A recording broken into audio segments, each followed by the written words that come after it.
Aujourd'hui, on classe les chemises par bord politique. La chemise Colmao, c'est la chemise des profs de littérature qui portent des végas et qui se déplacent en vélo vintage en écoutant un podcast Arte Culture sur un Android. C'est la gauche qui refuse de mettre des notes parce que l'échec est une construction sociale. L'ensemble chemise-shirt, c'est vraiment la chemise des mecs infidèles, surtout si c'est acheté au Zara. Ça va 5 fois semaine à la salle, mais ça bosse que les pecs. C'est la droite alpha qui roule en alpha. Cette chemise, c'est comme les dreadlocks. Si t'en portes et que t'es blanc, c'est vraiment de l'appropriation culturelle. C'est celle que tu portes quand tu dis aux gens « Je reviens d'un voyage en Afrique ».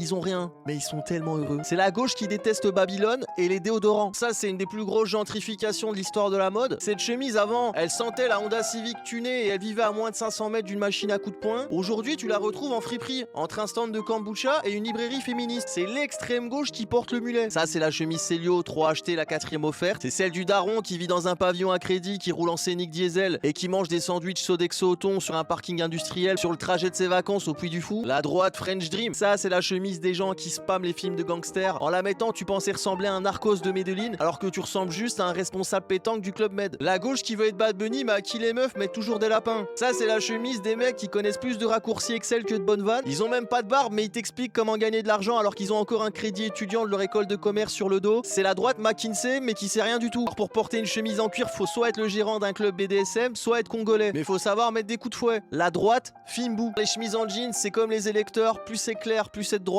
plus c'est foncé, plus c'est de gauche. C'est le centre qui se cherche. Ça, c'est la chemise des gens qui ont 2500 € cash dans leur sacoche, mais 3,42 € sur leur carte de banque. Ça écoute Maes et ça roule en voiture de location, c'est la droite Snapchat. Alors la chemise kaki, c'est la chemise des gens qui espèrent secrètement un effondrement de la société pour rentabiliser leur stock de conserves de survie et leurs 22 longs riffs. L'extrême droite survivaliste. Dis-moi en commentaire c'est quoi ta chemise et abonne-toi.